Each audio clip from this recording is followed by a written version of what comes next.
اس طرح سے مجاہدہ نفس کی کیا تلقین کی ہے؟ اگر نہیں کی تو ہمارے دین کے مزاج کے اندر، ہمارے دین کے صحیح تصور کے اندر مجاہدہ نفس کا صحیح کانسیپٹ کیا ہے؟ تو قلت طعام، بعض لوگوں کا کہنا یہ ہے کہ اگر آپ نے اپنے نفس سے مجاہدہ کرنا ہے تو آپ کو اپنا کھانا اور اپنی خوراک کم کرنی پڑے گی، حالانکہ یہ بات بالکل بھی درست نہیں ہے۔ ہمارے دین میں اس قسم کی کچھ بھی تعلیمات نہیں ہے کہ آپ اپنی خوراک کم سے کم کریں، نہ تو ہمارے دین نے خوراک کم کرنے کا حکم دیا اور نہ ہی ہمارے دین نے بہت زیادہ کھانے کو اپریشیٹ کیا ہے۔ رسول اللہ صلی اللہ علیہ وسلم کا جو طرز عمل، جو ایٹیچیوڈ ہمیں ملتا ہے وہ یہ ہے کہ اگر آپ کو کھانا میسر آتا تھا تو آپ اللہ کا شکر ادا کرتے تھے، اگر میسر نہیں آتا تھا تو صبر کرتے تھے۔ رسول اللہ صلی اللہ علیہ وسلم کی زندگی میں جو فقر ہم کو نظر آتا ہے، جو فاقے ہمیں ملتے ہیں، تو وہ فقر اور فاقہ اختیاری نہیں تھا، یعنی ایسا نہیں تھا کہ رسول اللہ صلی اللہ علیہ وسلم کے پاس انواع اور اقسام کے طعام اور کھانے کی چیزیں ہوں اور رسول اللہ صلی اللہ علیہ وسلم ان سب کے باوجود فقر اور فاقہ جو ہے وہ اختیار کرتے ہوں۔ یعنی رسول اللہ صلی اللہ علیہ وسلم کو کھانے کی چیزیں میسر ہی نہیں تھیں، جیسا کہ حضرت عائشہ رضی اللہ تعالیٰ عنہ فرماتی ہیں کہ 2 مہینے تک ہمارے گھر میں چولہا نہیں جلتا تھا اور 2 کالی چیزوں کے اوپر گزارا ہوتا تھا، ایک کھجور اور ایک دودھ۔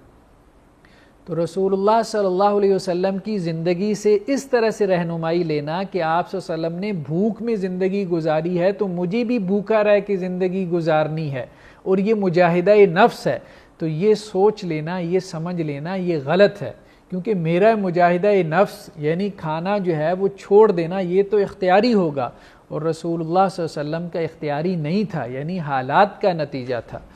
اللہ کے رسول صلی اللہ علیہ وسلم نے البتہ بہت زیادہ کھانے کو پسند نہیں فرمایا، بلکہ یہ کہا ہے کہ کافر جو ہے وہ 7 آنتوں سے کھاتا ہے۔ رسول اللہ صلی اللہ علیہ وسلم کے سامنے ایک شخص کا واقعہ پیش کیا گیا کہ جو اسلام لانے سے پہلے بہت زیادہ کھانا کھاتا تھا، لیکن ایمان قبول کرنے کے بعد اس کا کھانا کم ہو گیا، تو رسول اللہ صلی اللہ علیہ وسلم نے اس کے اوپر تبصرہ کرتے ہوئے فرمایا کہ کافر 7 آنتوں سے کھاتا ہے اور مومن 1 آنت سے کھاتا ہے۔ تو گویا بہت زیادہ کھانا کھانا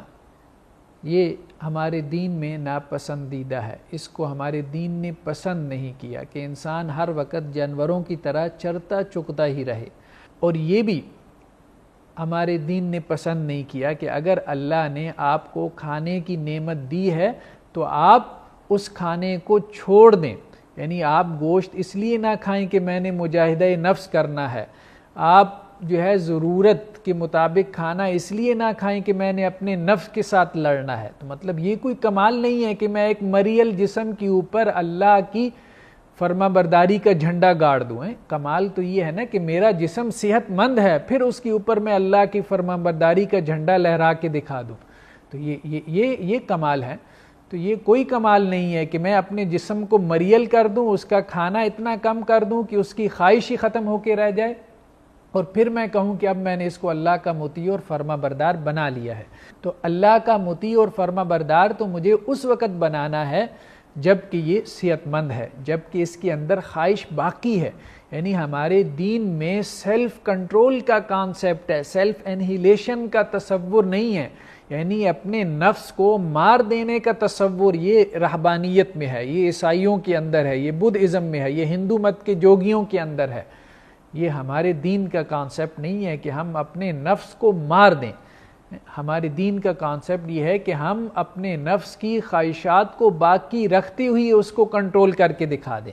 مطلب یہی اصل میں کمال ہے نا۔ تو رسول اللہ صلی اللہ علیہ وسلم کی جو دعائیں ہمیں ملتی ہیں، جنہیں ہم ادعیہ ماثورہ کہتے ہیں، کہ اچھا کھانا کھانے کے بعد آپ صلی اللہ علیہ وسلم کیا دعا کرتے تھے؟ اللہم بارک لنا فی، اللہ تعالیٰ اس میں برکت ڈال دے۔ تو برکت کا مطلب یہ ہے کہ اے پروردگار مجھے اس سے بہتر کھانا عطا فرما دے۔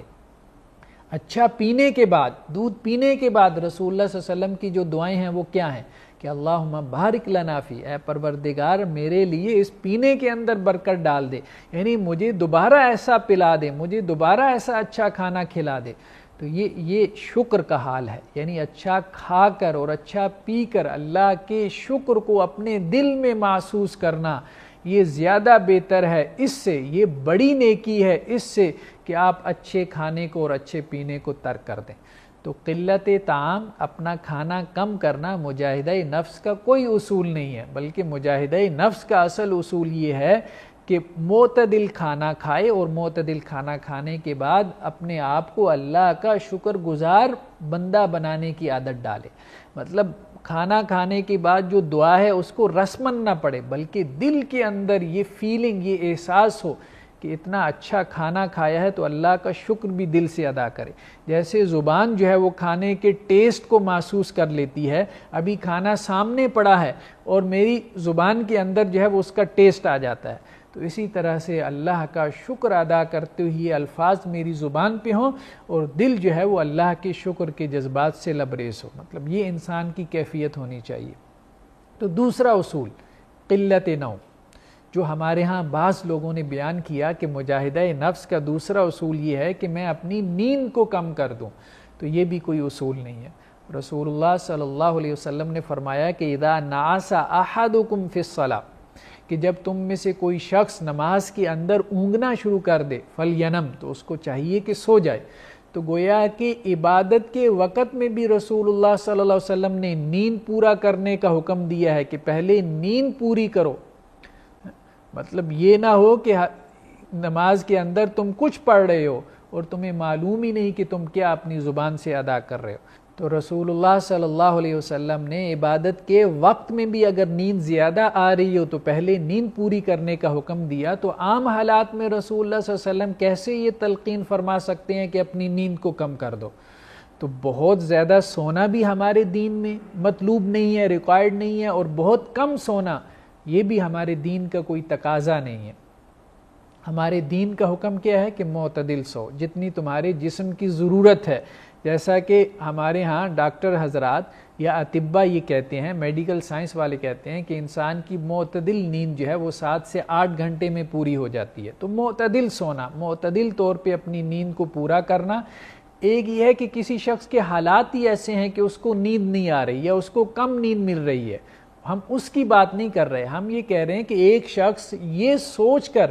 کہ میں نے اپنی تربیت کرنی ہے، اپنی اصلاح کرنی ہے، اپنا تزکیہ نفس کرنا ہے، تو اس کے لیے مجھے اپنی نیند کم کرنی ہے، تو یہ سوچ کر اپنی نیند کم کرنا تو یہ ہمارے دین کا کوئی تقاضا نہیں ہے۔ جیسا کہ یہ سوچ کر کم کھانا، یہ سوچ کر کم کھانا کہ مجھے اپنی اصلاح کرنی ہے، تو یہ ہمارے دین کا کوئی تقاضا نہیں ہے۔ کہ رسول اللہ صلی اللہ علیہ وسلم نے فرمایا کہ من صام الدہر، جس نے ساری زندگی، لا صام من صام الدہر، کہ جس نے ساری زندگی روزہ رکھا تو اس نے کوئی روزہ نہیں رکھا، یعنی عبادت کی نیت سے بھوکا رہنے والا بھی اللہ کے ہاں مقبول نہیں ہے۔ تو بغیر عبادت کی جو ہے، اب روزہ کیا ایک عبادت ہے نا، تو عبادت کے لیے جو ہے وہ ہمیشہ بھوکا رہنا یا بہت زیادہ بھوکا رہنا یہ بھی ہمارے دین میں مطلوب نہیں ہے۔ تو اگر میں یہ کروں کہ اپنی تربیت کے لیے بھوکا رہنا شروع کر دوں تو وہ تو ویسے ہی مطلوب نہیں ہوگا۔ تیسرا اصول جو تربیت نفس کے لیے بیان کیا جاتا ہے، سیلف کنٹرول کے لیے، مجاہدہ نفس کے لیے، کہ قلت کلام، کہ کم گفتگو کی جائے، یہ بھی ہمارے دین کا کوئی تقاضا نہیں ہے۔ ہمارا دین یہ کہتا ہے کہ اگر آپ اچھی گفتگو کر سکتے ہو تو زیادہ گفتگو کرو، اور اگر بری گفتگو ہی کرنی ہے تو اس سے بہتر ہے کہ خاموش رہو۔ جیسا کہ حسن بصری رحمہ اللہ علیہ کا قول ہے کہ املاء الخیر خیر من الصمت، کہ خیر کی بات کو عام کرنا، خیر کی بات کو پھیلانا، یہ خاموش رہنے سے زیادہ بہتر ہے۔ رسول اللہ صلی اللہ علیہ وسلم نے ایک شخص کو کہ جس کا نام ابو اسرائیل تھا، دھوپ کے اندر کھڑے دیکھا، تو آپ صلی اللہ علیہ وسلم نے صحابہ سے پوچھا کہ اس کا کیا ماجرا ہے؟ تو انہوں نے کہا رسول اللہ صلی اللہ علیہ وسلم اس نے نظر مانی تھی کہ اگر اس کا یہ کام ہو گیا تو یہ خاموش کھڑا رہے گا دھوپ کے اندر۔ تو آپ صلی اللہ علیہ وسلم نے فرمایا کہ مرہ فلیتکلم، اس کو کہو کہ اس کو حکم دو کہ یہ گفتگو کرے، یہ اس طرح سے گونگوں کی طرح خاموش نہ رہے۔ تو گویا اگرچہ اس نے نظر مانی ہوئی تھی تو رسول اللہ صلی اللہ علیہ وسلم نے اس کی نظر کو توڑنے کا حکم دے دیا، اور کہا کہ اس کو کہو کہ سائے کے اندر بیٹھ جائے، مطلب یہ کھڑا بھی نہ رہے اور اپنے نفس کو اذیت کے اندر مبتلا نہ کرے۔ تو گویا کہ نفس کشی جسے ہم کہتے ہیں، اپنے نفس کو کچلنا، اس کو بری طرح سے تکلیف اور اذیت دینا کہ شاید میں اس کو اس طرح سے اللہ کا فرما بردار اور اوبیڈینٹ بنا لوں، تو اس کو ہمارے دین نے کسی طرح سے جو ہے وہ پسند نہیں کیا، چاہے وہ قلت طعام کے ذریعے سے ہو، کھانا کم کرنے سے ہو، چاہے اپنی نیند کم کرنے کے ذریعے سے ہو، چاہے قلت کلام اپنی گفتگو کم کرنے سے، بہت زیادہ خاموشی اور سکوت میں چلے جانے سے ہو، اس کو کسی طور پسند نہیں کیا۔ اور چوتھا اصول یہ بیان کیا جاتا ہے قلت اختلاط، کہ لوگوں کے ساتھ آپ ملنا جلنا کم کر دیں، یعنی اگر آپ مجاہدہ نفس چاہتے ہیں، اپنی اصلاح اور تربیت چاہتے ہیں، تو لوگوں کے ساتھ اپنا سوشل انٹریکشن کم کر دیں۔ تو ہمارے دین نے اس کو بھی پسند نہیں فرمایا۔ رسول اللہ صلی اللہ علیہ وسلم کی واضح طور پہ حدیث ہے، المؤمن الذی یحالط الناس ویصبر علی آذاہم خیر من المؤمن، کہ وہ مومن جو لوگوں کے ساتھ انٹریکشن کرتا ہے، ملتا جلتا ہے، اٹھتا بیٹھتا ہے، گفتگو کرتا ہے، ان کے کام آتا ہے یا ان کے کام کرتا ہے، اور ان کی طرف سے جو اذیت اور تکلیف پہنچتی ہے اس پہ صبر کرتا ہے، وہ اس مومن سے بہتر ہے۔ الذی لا یخالط الناس ولا یصبر علی اذاہم، جو لوگوں کے ساتھ سوشل انٹریکشن نہیں رکھتا، جو لوگوں کی طرف سے پہنچنے والی تکلیف پہ صبر نہیں کرتا۔ گویا لوگوں کے ساتھ ملنا جلنا، اٹھنا بیٹھنا یہ زیادہ بہتر ہے بنسبت تنہائی میں چلے جانے سے، گوشہ نشین ہو جانے سے، اس ڈر سے کہ لوگوں کے ساتھ اٹھوں گا بیٹھوں گا، کوئی زیادتی کر بیٹھوں گا، تو نہیں، یہ بہتر نہیں ہے، اس کو پسند نہیں کیا ہمارے دین نے۔ اور دوسری اہم چیز کہ مجاہدہ نفس کے لیے جس چیز کو ہمیں سمجھنے کی ضرورت ہے، ایک تو یہ ہے کہ یہ جو بیسک پرنسپل ہے کہ مجاہدہ نفس ہم نے کرنا ہے، وہ اس طرح سے نہیں کرنا قلت طعام میں، قلت منام میں، قلت اختلاط میں۔ مجاہدہ نفس ہم نے کرنا ہے اپنے آپ کو اللہ کا مطیع اور فرما بردار بنانے میں۔